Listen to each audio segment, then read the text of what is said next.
Buenos días. Pues vamos a ir empezando porque hoy la clase es una clase larguita, ¿vale? De hecho la vamos a dar 2 personas. El segundo profesor está en camino, pero como la primera parte me toca a mí, empiezo yo, ¿vale?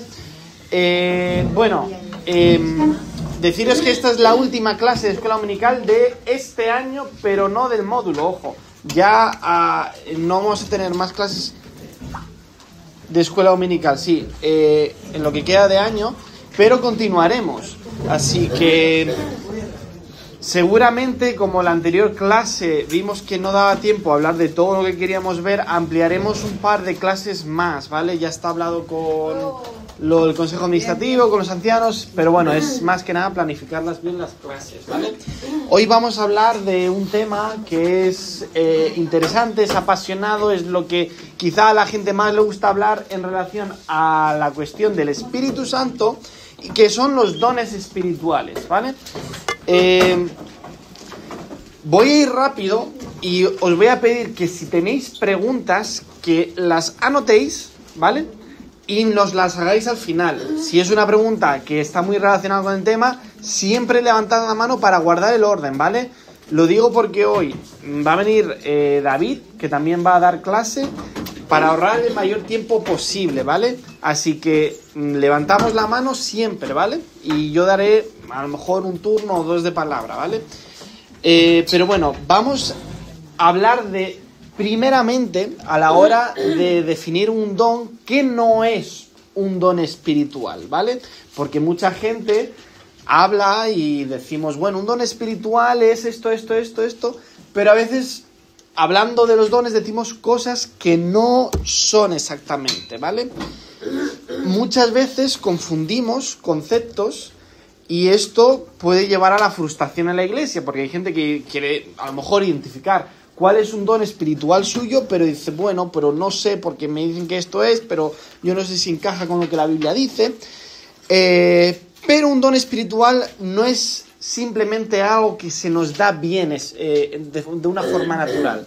Un don espiritual no es una habilidad que se me da bien, ¿no? Si a mí se me da muy bien escribir, eso no significa que sea un don espiritual, por ejemplo. No es un título, tampoco. O un cargo, un puesto en la iglesia. Alguien puede, no sé, ser pastor y a lo mejor no tiene muy buenas cualidades pastorales, ¿no? Tampoco es servir a un grupo de edad ni una habilidad artística o profesional. Y tampoco es una responsabilidad general de un cristiano, como evangelizar o dar.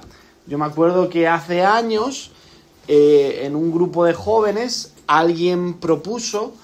no en esta iglesia, pero alguien propuso decir, oye, ¿y si como jóvenes evangelizamos?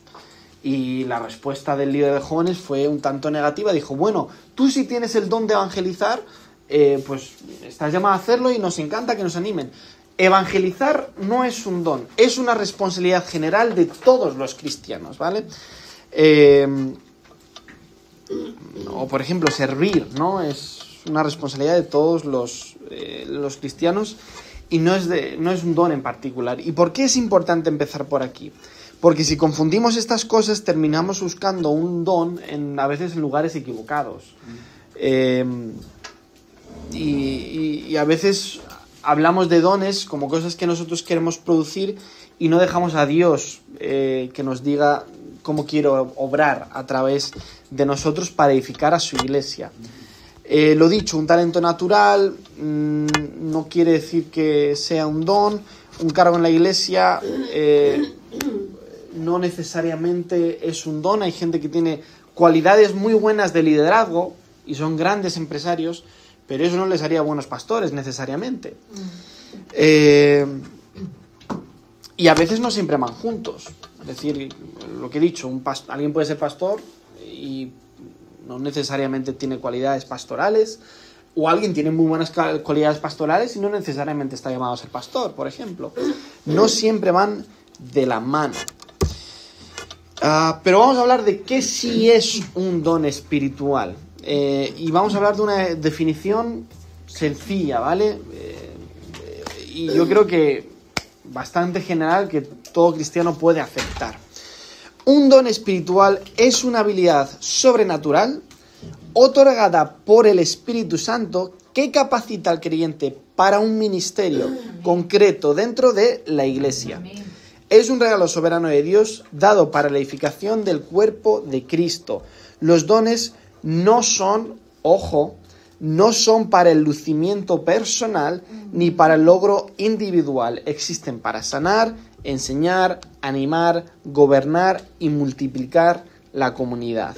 En resumen, son habilitaciones divinas orientadas a la misión y a la unidad de la Iglesia. ¿Estamos de acuerdo todos aquí? ¿Alguna pregunta? Sí. Bien. Sí. Bueno, eso es... ¿Puedes repetir lo que dijo? Lo que ha dicho es que ella fue una vez a una iglesia donde la gente empezó a hablar en lenguas. Ella nunca había hablado en lenguas y un hermano se le acercó y le dijo, ¿tú estás hablando en lengua? Y dijo, no. Dijo, pues en esta iglesia no puedes estar. Bueno, cosas raras, ¿no? Lo dicho, no vamos a estar aquí hablando hoy de definir cada don. Sería una clase un pelín más larga, pero esta clase tiene otra intención, ¿vale? Pero bueno, hay mucha gente que igual estamos viendo que ahora con respecto a los dones, por ejemplo, ya hemos definido qué no es y qué son. Y lo que ha planteado Tere justo viene muy bien con lo que viene después. Cuando hablamos de los dones, tienen ciertas características, ¿no? Podríamos hacernos 3 preguntas. ¿Qué origen tienen? Ya hemos dicho por ahí que es divino, ¿no? Pero ¿quién los da? Bueno, la gente... Sí. Disculpa, como en la definición dice, es una habilidad sobrenatural, pero esa habilidad, ¿qué viene? ¿De nacimiento o posteriormente es otorgada por el... Justo vamos a contestar ahora de eso, ¿vale? Vamos a hablar del origen, o sea, ¿quién los da? ¿Quién da esos dones? ¿Quién los recibe? ¿Y cuándo se reciben? ¿Vale? El origen divino. La gente se aventuraría mucho a decir que los dones los otorga el Espíritu. Bueno, yo os planteo otra cosa. Los dones tienen un origen trinitario. Los otorga el Padre, el Hijo y el Espíritu Santo. Aquí tenemos al segundo profesor. Adelante, David. Pero bueno, cuando hablamos de los dones espirituales, la Biblia enseña que su distribución es una obra completa de la Trinidad. Tenéis aquí los pasajes para ver. También entended que don, la palabra don, lo hablaré un poquito más al final, tiene el carisma, puede significar regalo, ¿vale? Significar regalo, pero por la multiplicación de su gracia, Dios, el Padre, ha dado dones. También dice que el Hijo dio dones a los hombres en Efesios 4:8 y también el Espíritu Santo, claramente, en 1 Corintios 12. Aunque los 3 participan, se les llama dones espirituales porque es el Espíritu Santo, desde Pentecostés, quien los aplica en nosotros, quien nos capacita y quien nos guía para usarlos correctamente dentro del cuerpo de Cristo. Ahora, ¿quién recibe estos dones? Es una buena pregunta porque por ahí Conchi ha preguntado ¿cuándo lo recibimos? ¿Desde que nacemos? ¿Cuándo? ¿Quién lo recibe? Entonces Pame una vez en casa me preguntaba, ¿un no cristiano puede tener estos dones espirituales? Bueno, ahí responden no. Y la enseñanza bíblica es muy clara. Solo los creyentes nacidos de nuevo reciben los dones espirituales. Y todos los creyentes reciben por lo menos uno, ¿no? Sí. Vamos a decir que sí.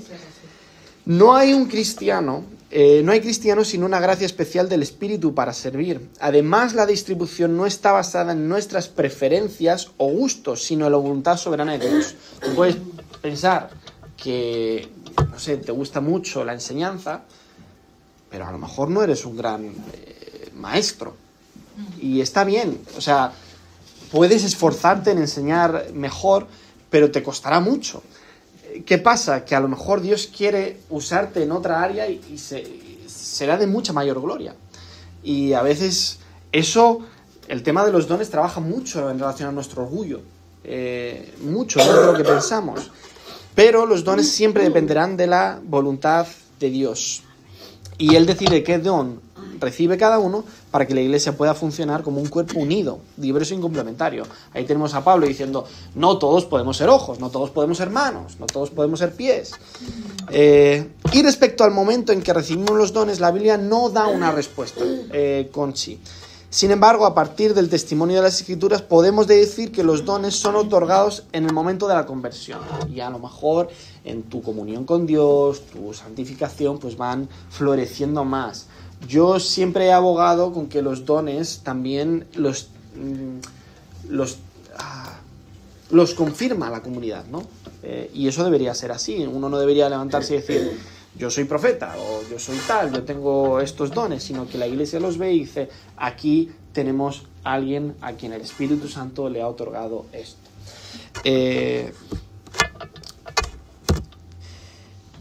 Y hablaremos ahora, vamos a hablar de los propósitos de los dones. Estamos yendo muy rápido para guardar el mayor tiempo posible, pero los dones espirituales tienen un propósito muy claro dentro del plan de Dios. Fueron dados para capacitar a la iglesia a cumplir su misión, hasta que Cristo regrese. Desde la ascensión de Jesús hasta su segunda venida, vivimos en una etapa en la que el Espíritu Santo fortalece a la iglesia por medio de estos dones para que podamos anunciar el Evangelio, edificarnos mutuamente y perseverar en la fe. Pero yo creo que también tienen, de cierta manera, un aspecto, gracias Anneli, muy bonito, muy bonito. Porque Pablo en 1 Corintios 13, y de verdad podríamos tener una clase solo de los dones, pero esta clase tiene una intención muy concreta. Dice cuando venga la perfección o lo perfecto, lo que es parcial, refiriéndose a los dones, se refiere a los dones como algo parcial, algo, vamos a decir, temporal. Dice, y lo que yo creo que Pablo quiere decir con esto es que estos dones durante esta etapa serán provisionales hasta que Cristo venga y culmine su reino. Porque un día serán reemplazados por algo mucho más perfecto. Los dones espirituales son señales del reino que viene. Nos permiten servir hoy con poder, pero también nos recuerdan que todavía esperamos la plenitud de lo que Dios hará en nosotros. Los dones funcionan como un anticipo de la era por venir. Son como una muestra previa de lo que viviremos plenamente en el reino eterno. Nuestra sabiduría, nuestro conocimiento, las sanidades, el discernimiento que experimentamos hoy son apenas señales de la plenitud de lo que Dios nos dará cuando estemos con Él. Pues el conocimiento y sabiduría, por ejemplo, anticipan la perfección futura de conocer que somos conocidos por Dios. Las sanidades anticipan la salud perfecta del cuerpo resucitado. El discernimiento anticipa la claridad plena al ver a Cristo. Y la unidad, hermanos, la diversidad de dones conduce a la unidad, en la distinción, y reflejando la unidad que tendremos todas las naciones de lengua, nación, que tendremos en el cielo. Ahora, vamos a hablar de la clasificación de los dones, ¿vale? Pablo no da una lista exhaustiva. Y de hecho vais a ver, por ejemplo, aquí que hay apóstol, profeta, que uno dice, bueno, pero ¿eso encaja como don o es un oficio? La cuestión es que Pablo a veces, por ejemplo, en 1 Corintios, que ahí da como las listas, vamos a decir más, no oficiales, pero como las listas donde es más fácil decir, bueno, ahí hay ciertas listas, ¿no? Dice, pues a unos se les dio el don de ser apóstol, bueno, no el don, dice, a unos se le concedió el ser apóstol, a otros se le concedió hacer sanidades. Así que luego también en Efesios, por ahí en Efesios 4 habla de los oficios, se les concedió ser maestros, apóstoles. También tienes Primera de Pedro. En general, no, estas listas, yo incluyo Primera de Corintios 12, Romanos 12, Efesios 4 y Primera de Pedro, como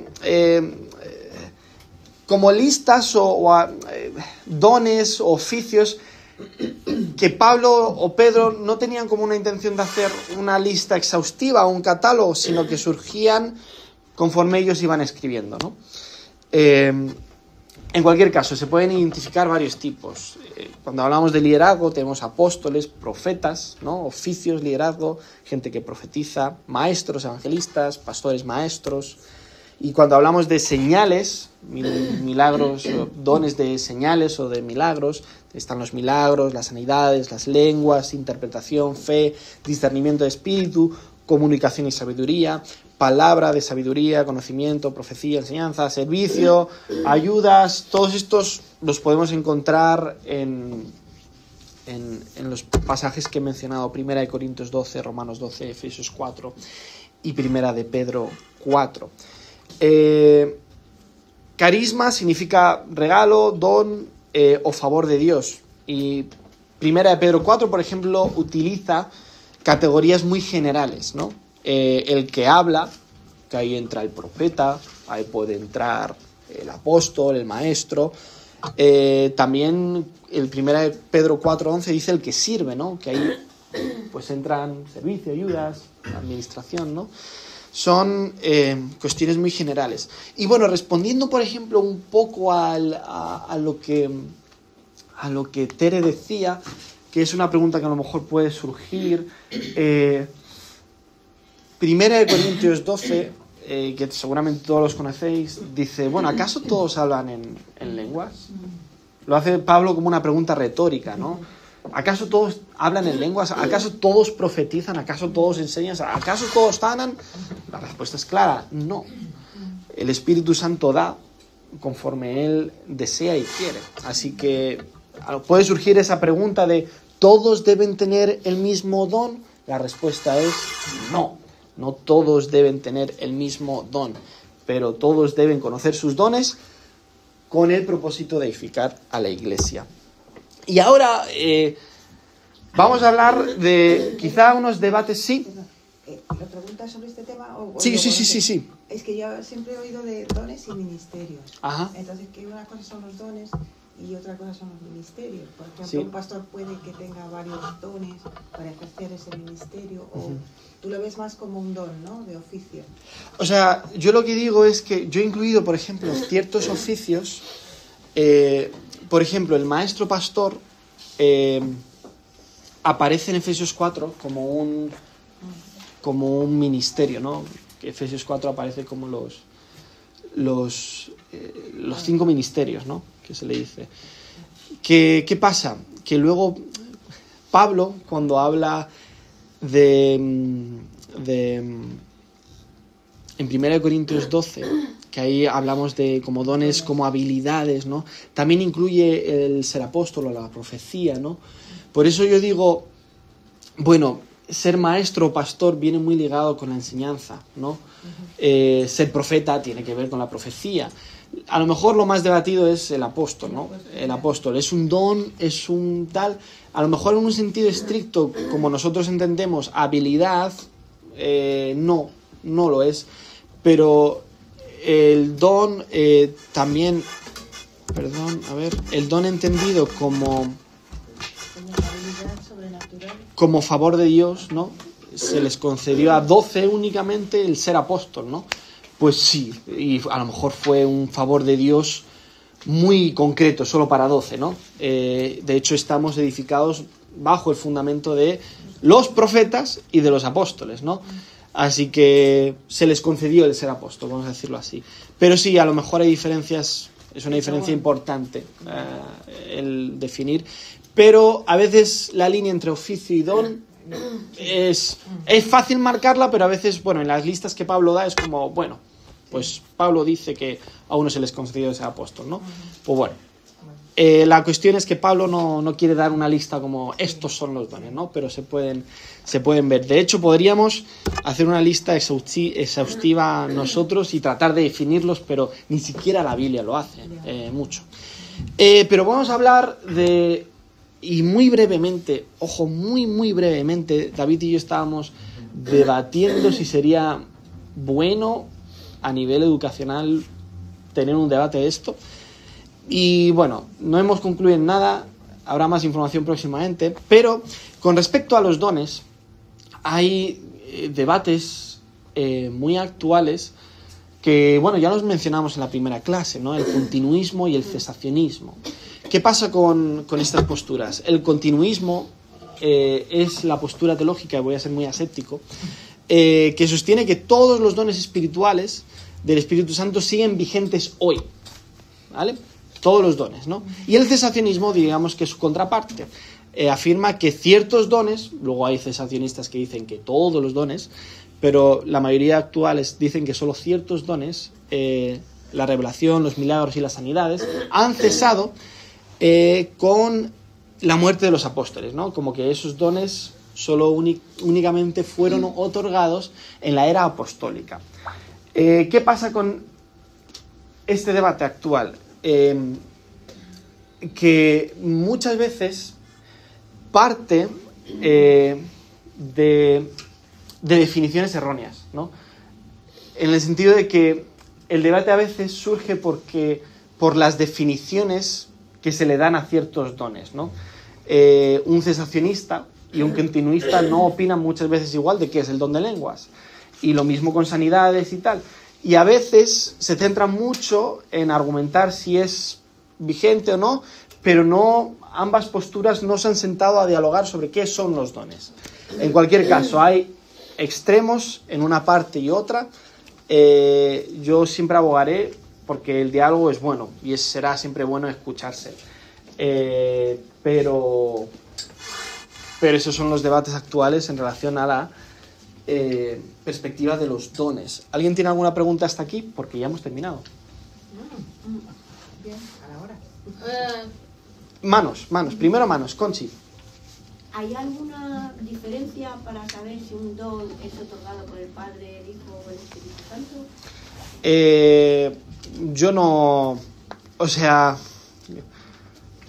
No sé. O sea, no sé si...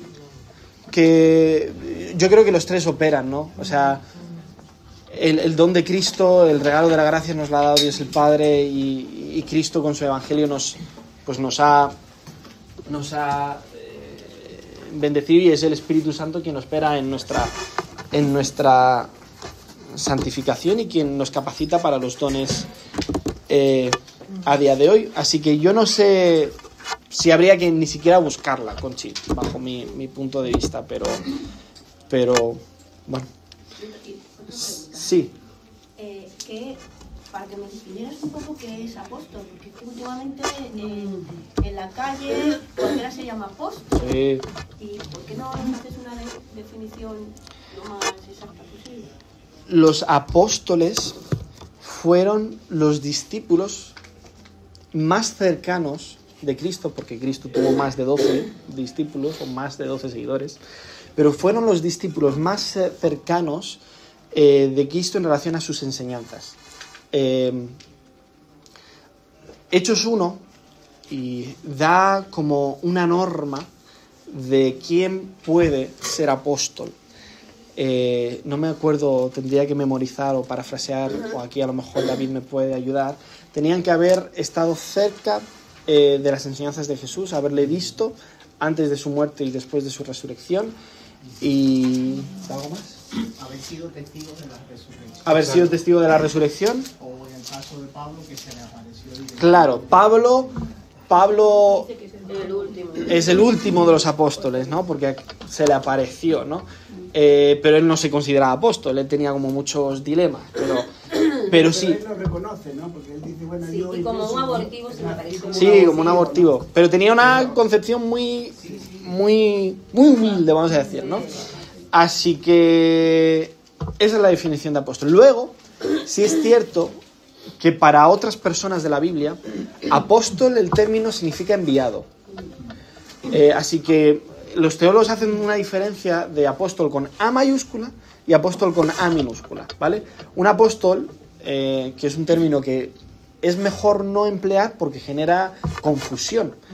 Apóstol significa enviado, que es la palabra que nosotros ahora utilizamos como misioneros.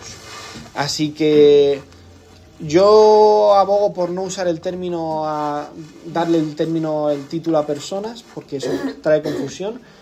Y hay gente que lo ha usado como yo soy apóstol, ¿no? Así que es mejor que que se entienda como misionero. Por ejemplo, en esta iglesia ha habido muchos misioneros. Y significa enviado, ¿no? Pero... Sí, no, yo iba a decir que lo que estaba diciendo tú de Hechos 1, cuando muere Judas y toca elegir al sucesor, sí, entonces está Pedro hablando, ¿no? En mitad de la congregación, bueno, de los que están eligiendo, a ver, ¿qué hacemos? Judas, ha pasado esto con Judas y ahora ¿qué hacemos, no? Entonces hace una referencia a un texto y dice, vale, es necesario que haya un sucesor para este ministerio. Se refiere a su apostolado como un ministerio. Pero implícitamente se ven una serie de condiciones. Dice, sea desierta su habitación, no haya quien more en ella y tome otro su oficio. Entonces dice, es necesario pues que de estos hombres que han estado juntos con nosotros todo el tiempo que el Señor Jesús entraba y salía entre nosotros, comenzando desde el bautismo de Juan hasta el día en que entre nosotros fue recibido arriba, uno sea hecho testigo con nosotros de su resurrección.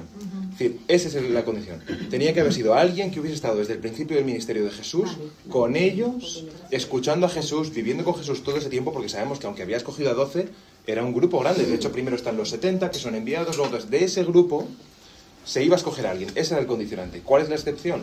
Pablo, pero que en realidad Jesús se le aparece. Luego vemos que curiosamente también se dice que igual son unos 3 años que Pablo, después de ese momento en el que se le caen las escamas de los ojos, tiene un encuentro con Jesús, algo pasa, dicen que fue por Arabia, quién sabe si quizás fue un tiempo en el que fue enseñado por el Espíritu, bueno, no se sabe. Lo que está claro es que Pablo tiene un encuentro con Jesús que le cambia la vida. Pablo era una persona muy formada, muy instruida, que descubre a Jesús y entonces él se considera el más pequeño de los apóstoles. Y además él se trata a sí mismo como un abortivo casi. Dice, yo es que es como si... Entonces, y de hecho por eso muchos también dudaban del apostolado de Pablo, y Pablo en varias de las cartas tiene que defender su ministerio. Porque dice, bueno, yo aunque me considere así, Dios me ha otorgado este ministerio, este oficio, es decir, y lo defiendo delante de vosotros, ¿no? David, eso está en Hechos...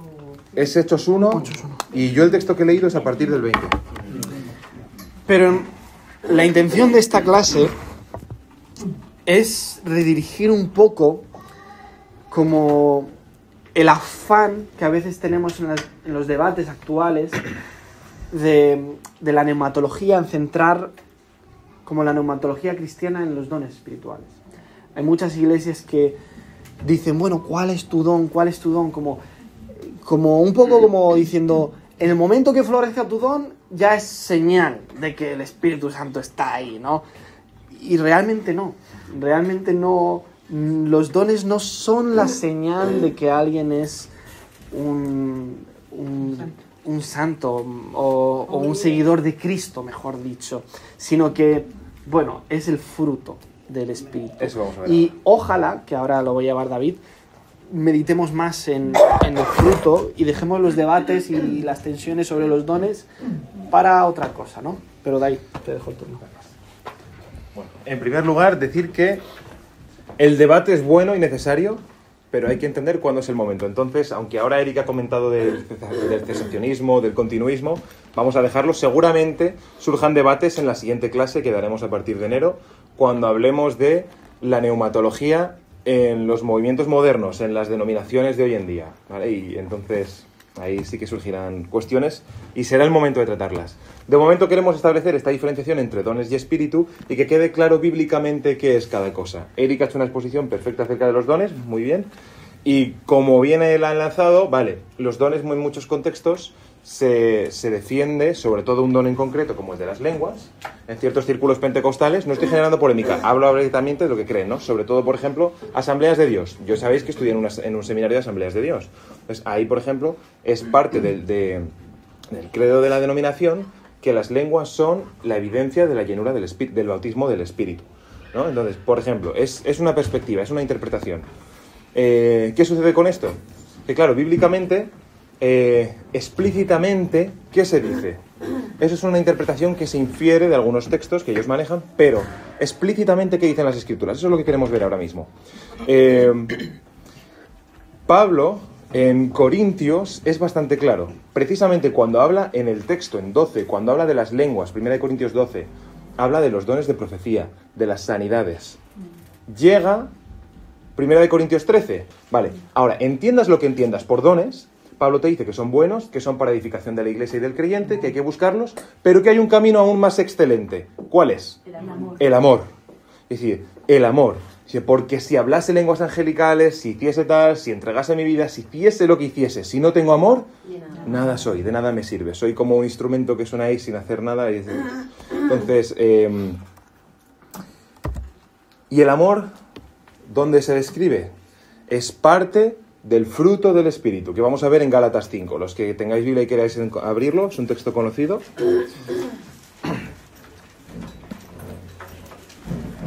Vamos a hablar no solo del amor, sino en concreto en general del fruto, y ahora veremos por qué es tan importante.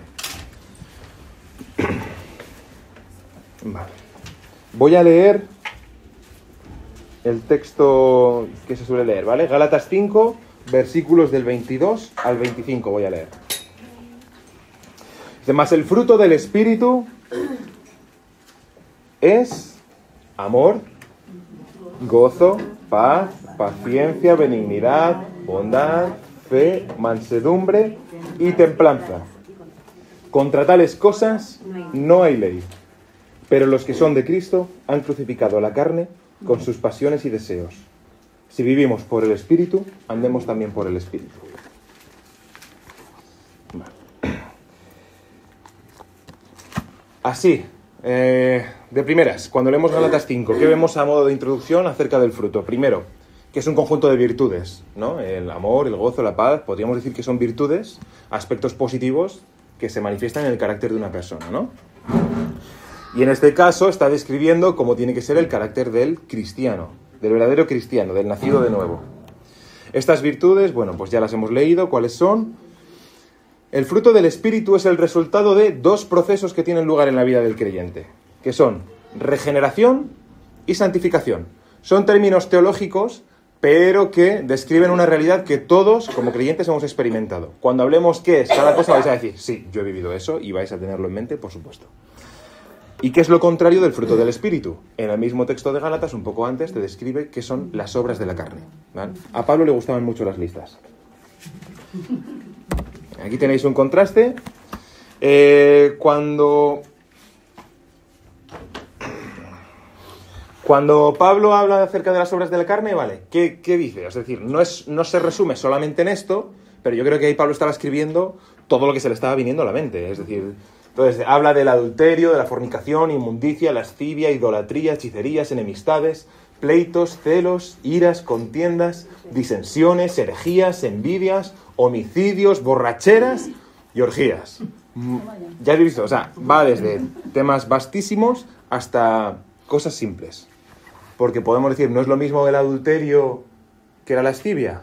Pero luego, bueno, si vamos al Sermón del Monte, vamos a ver qué interpretación está dando Jesús de la ley. Y en base a esa interpretación que Jesús había hecho, o a cómo Jesús explicó en el Sermón del Monte la ley, es que Pablo está haciendo esta lista.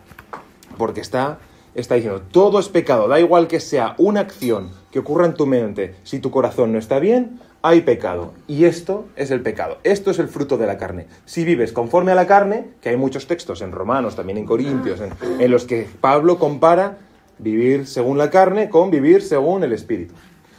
Entonces, el fruto del Espíritu es lo que hemos leído. En contraste tenemos el amor, el gozo, la paz, la paciencia. Pues en vez de disensiones, envidias, tenemos la paciencia, la benignidad, la bondad hacia otros, templanza, dominio propio, mansedumbre, que evita iras y contiendas. Tenemos la fe.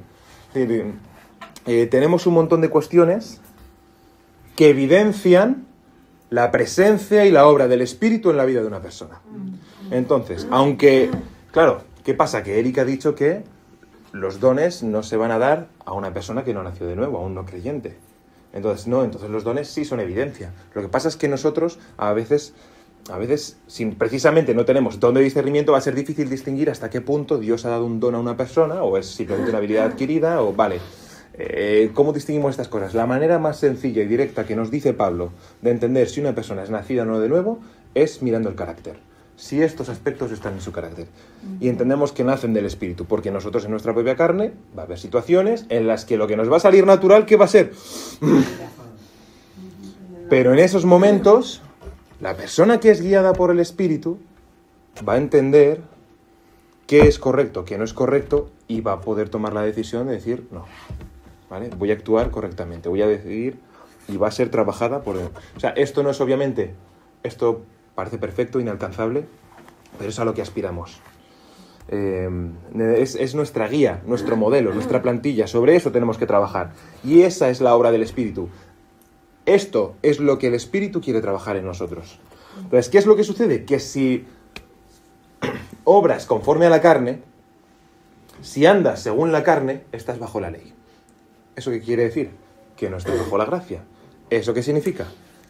Que según la ley, Pablo mismo dice que no hay salvación.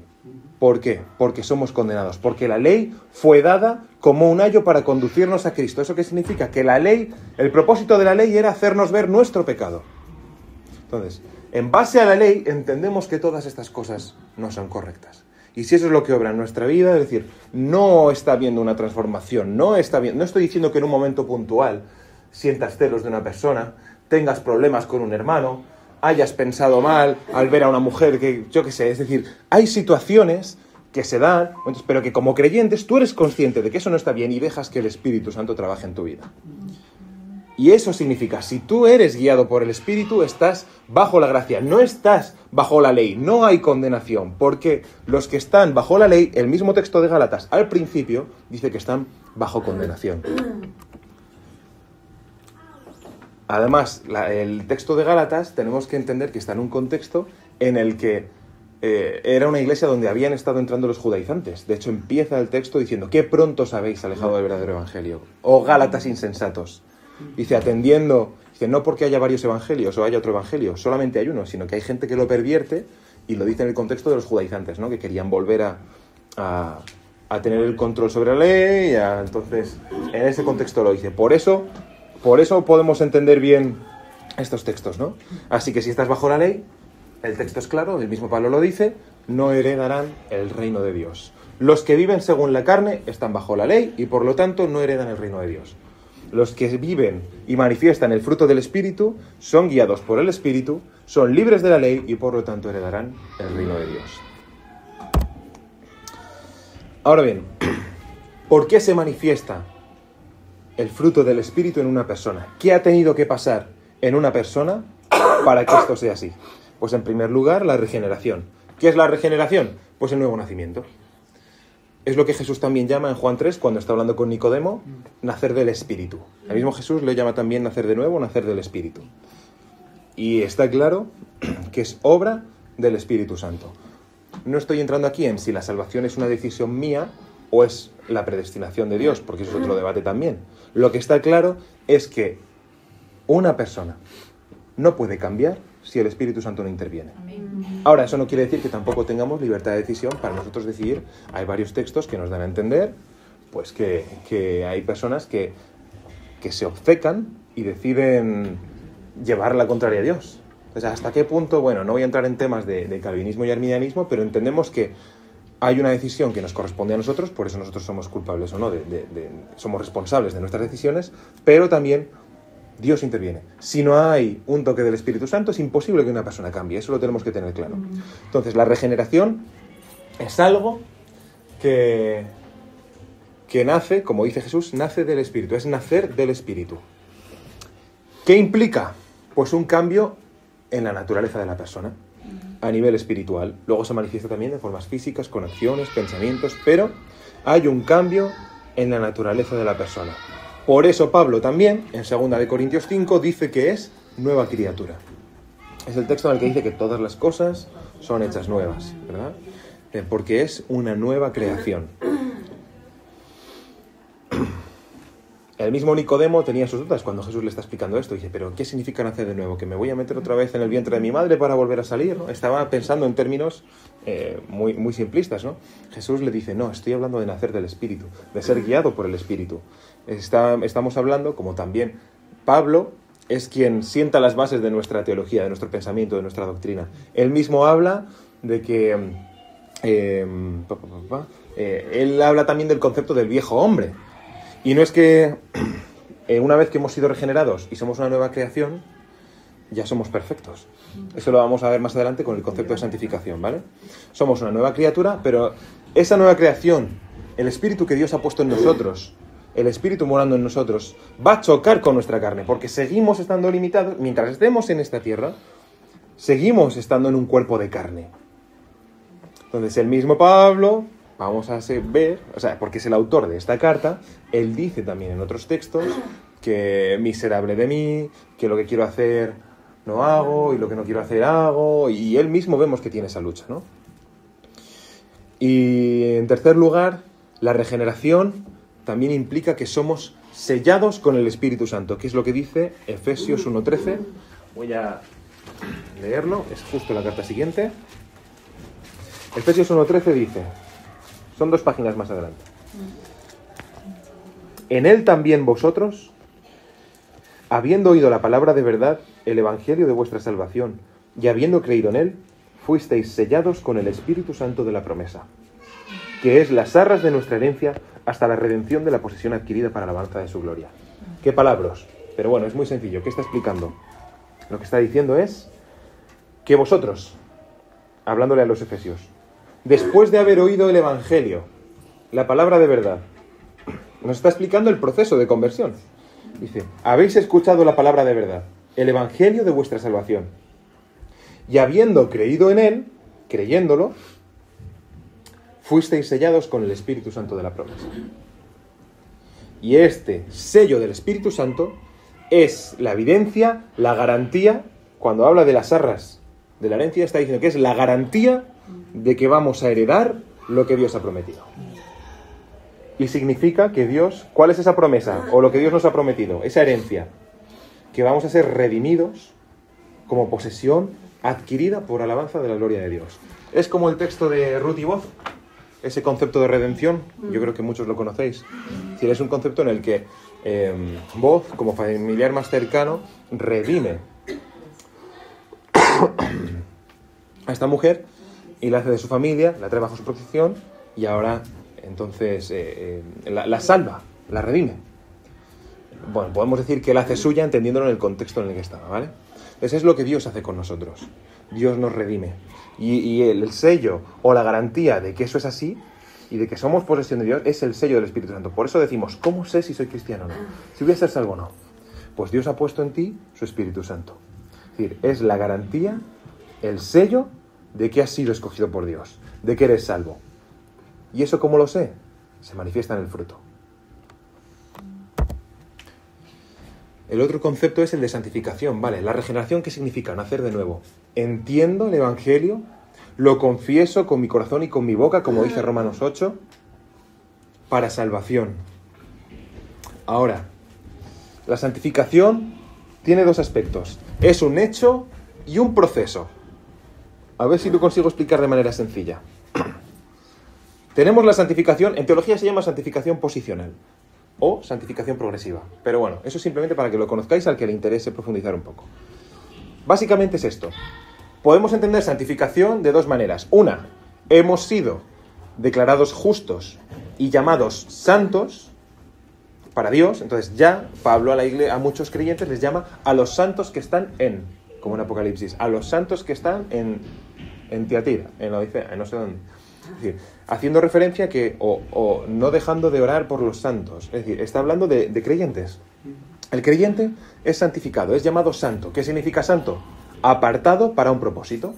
Entonces, nosotros los creyentes somos llamados santos no en el sentido de que no haya pecado en nosotros, de que seamos perfectos ya, sino en el sentido de que hemos sido apartados para Dios, hemos sido santificados. Cuando algo en el templo se santificaba, como el candelero o el altar, era porque se apartaba o se consagraba para cumplir un propósito concreto. Este altar es simplemente para los sacrificios o las ofrendas de paz. Eso, nada más. Es solo para eso. Y usarlo para otro propósito era profanarlo. Eso es, gracias. Era profanarlo. Entonces, nosotros somos santos, ya somos llamados santos en el sentido de que somos apartados para un propósito divino. Pero también está el proceso de santificación. Eso es lo que se llama santificación progresiva. ¿Por qué? Pues es lo que he dicho antes. Estamos en una lucha constante con el viejo hombre.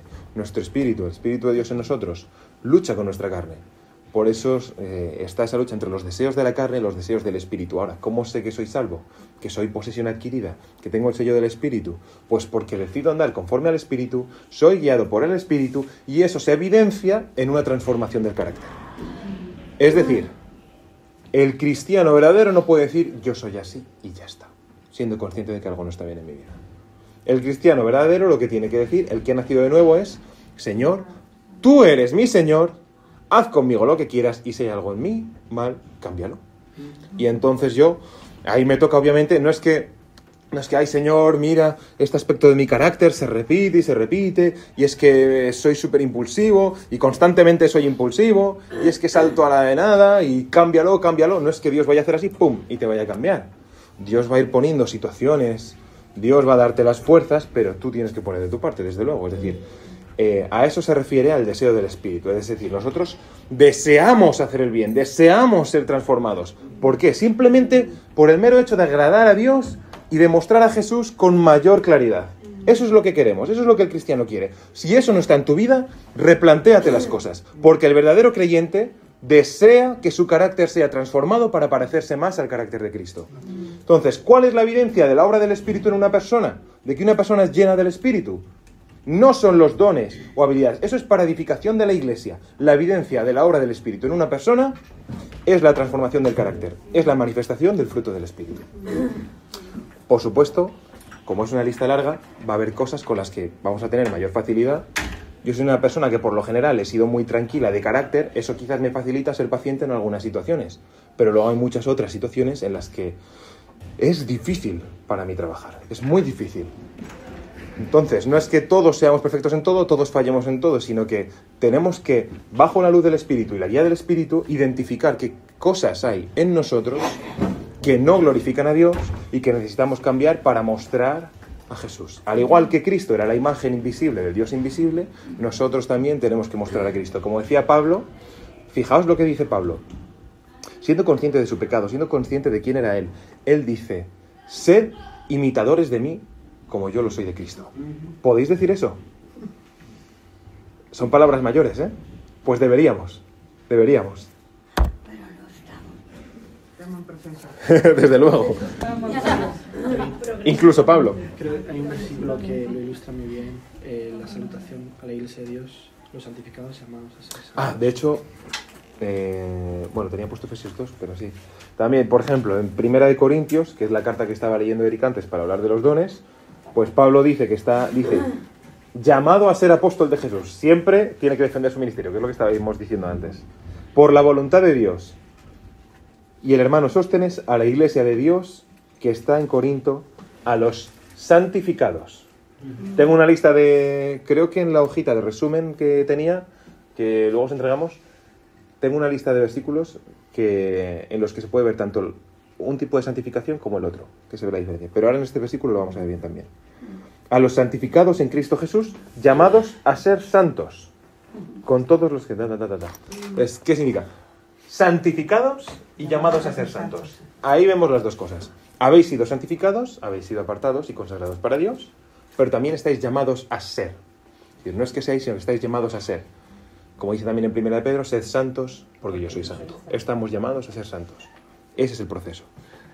Yo también había puesto aquí, por ejemplo, Efesios 2, que es parecido. Es decir, Pablo también está escribiendo y les dice a los efesios, a fin, después de explicarles, dice, a fin de ¿qué? De perfeccionar. Ese proceso de perfeccionamiento es lo que entendemos como santificación, o santificación progresiva. A fin de perfeccionar, ¿a quién? A los santos. Sería como decir, a fin de santificar a los santos. ¿Lo dices? ¿Cómo? Bueno, para que entendáis esa diferencia, ¿vale? Entonces, a fin de perfeccionar a los santos, ¿para qué? Para la obra del ministerio, para la edificación del cuerpo de Cristo, hasta que todos lleguemos a la unidad de la fe y del conocimiento del Hijo de Dios, a un varón perfecto a la medida de la estatura de la plenitud de Cristo. ¿Eso qué significa? Que necesitamos ser perfeccionados, ¿hasta cuándo? Hasta que lleguemos a la unidad, al conocimiento de Dios y a la medida, es decir, al nivel de Cristo. Por eso entendemos que es un proceso que hasta que no estemos con Él no vamos a terminar de cumplir.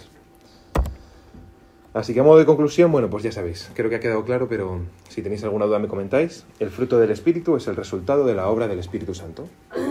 Así de simple. Implica una transformación del ser y del carácter. Es la evidencia del nuevo nacimiento y es la consecuencia de la santificación. Así que...